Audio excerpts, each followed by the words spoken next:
Welcome back to Vapor SMP. I'm Solo XO, and today we're starting out in my brand new base area.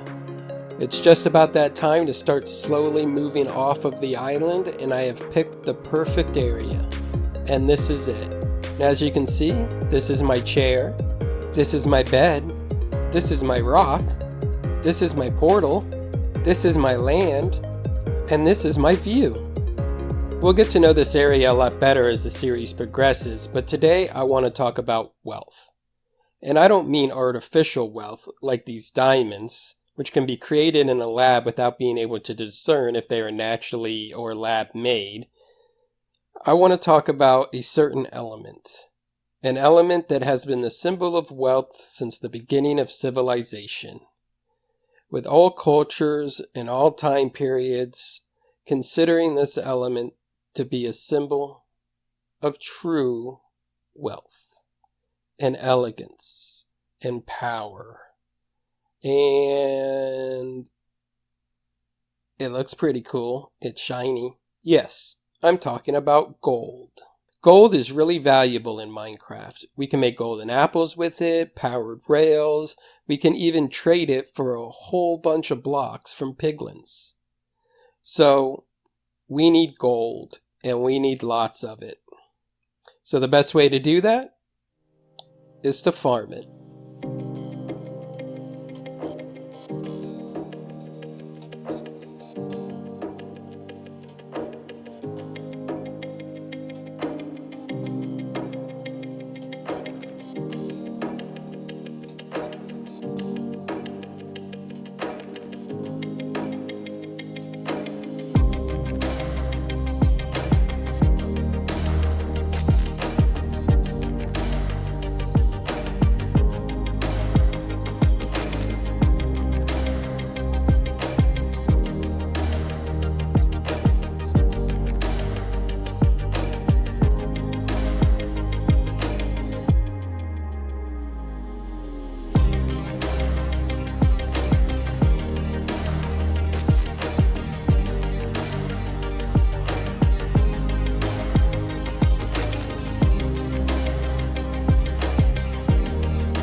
Mindlessly acquiring wealth and locking it away in a vault seems kind of unhealthy to me.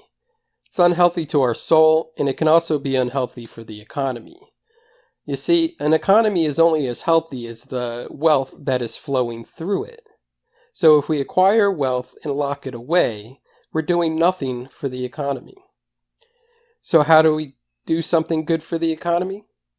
Well, we spend our wealth, let it cycle back through the economy so other business owners and workers can prosper off of a good, healthy economy.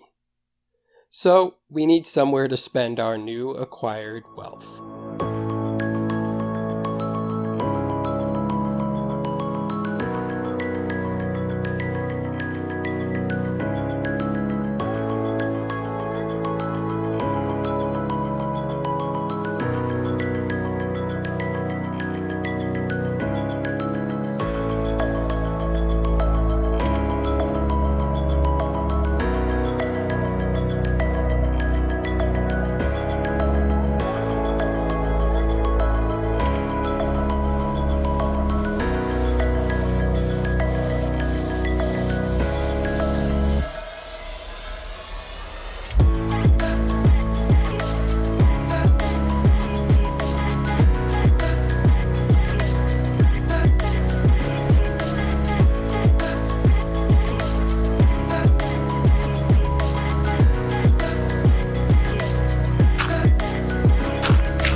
We've acquired massive wealth, and now we have a nice place to spend that wealth, where we can get construction products, some raw materials, some mob drops, even books and potions, treasure, in essence. And now we need a place to store all that treasure. And what better place than something that is symbolic of the type of unhealthy hoarding wealth that I was talking about earlier. Let's build Scrooge McDuck's money bin.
Now let's take a look at everything.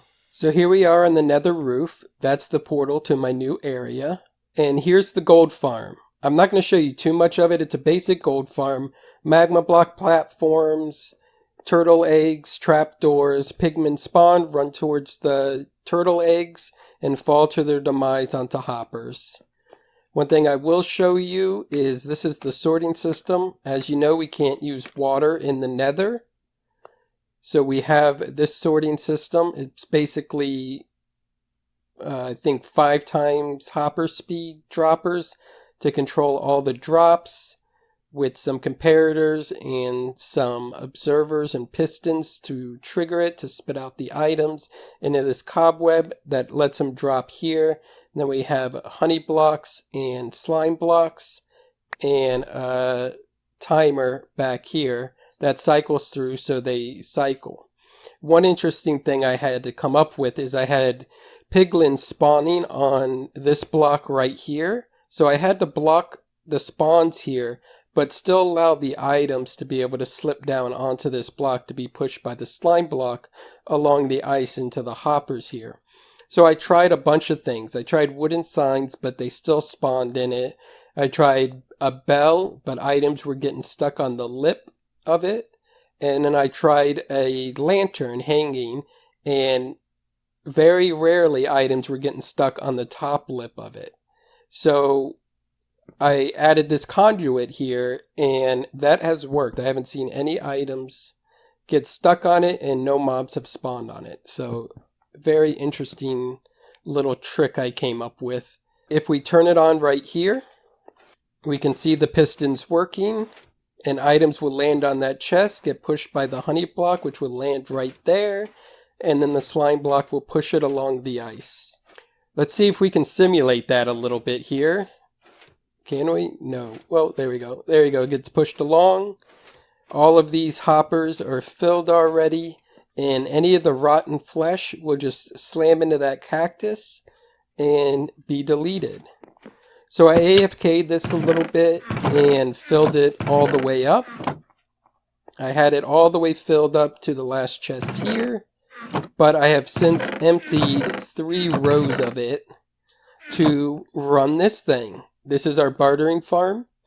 I designed it myself from scratch, and I had a lot of interesting problems to figure out. I'm not going to go into them all, but the basic problem that I was having is if the farm's totally empty, how do I get it going and get them trading? Because the mechanism for trading is based off of items flowing through these hoppers, being detected by comparators, and then triggering it to drop the next gold. But if they're not trading already, how do I trigger that? So I had to basically trigger the back ones here at the start of the farm to get it to prime it to get started going. So we basically just have a dropper into a hopper here, which turns a switch into a pulse, or a lever into a pulse. This delay here gives enough time for that minecart to go over and deposit some gold into the droppers before this triggers to throw out the gold. Otherwise, it would just go up, this would trigger, and there'd be no gold in there. And then I have this line here just connecting all of these blocks so that if for some reason one of these piglins stopped trading, like they had a single item, like a enchanted bottle, that this comparator didn't register because it went through too fast, they'll stop trading. So as soon as the one next to them trades, it would trigger the adjacent one to trigger gold, so then they'll start trading again. So it's kind of a self-fixing system here, which has proven to work very well. Very rarely I do get an instance where they all trade at the same time and trade a single item like a book or a bottle or something like that, and they all stop. But it's very rarely that that happens. So when they're done trading, they just throw their items into here, like I mentioned, and then we have this clock here that triggers all of the observers constantly and spits the items out into here. As we can see here. And it all spits out into this portal here. And all those items go into our money bin. Isn't it beautiful? I love this thing. I'm a big fan of DuckTales, the original series from like the 90s. And I think this turned out really good. It's a pretty simple, plain build, but it's cartoons. Like, what do you expect? I love it though. And in here is where all of the items come through that portal into this sorting system here. So here's a better look from above. They just come out of the portal here onto this waterway on top of packed ice, get aligned with the honey blocks, and skim across it to where they can get sorted into the hoppers. And then they just come around here where we have another set of hoppers to get sorted, and anything that doesn't get sorted just goes into that hopper there and funnels down into those chests.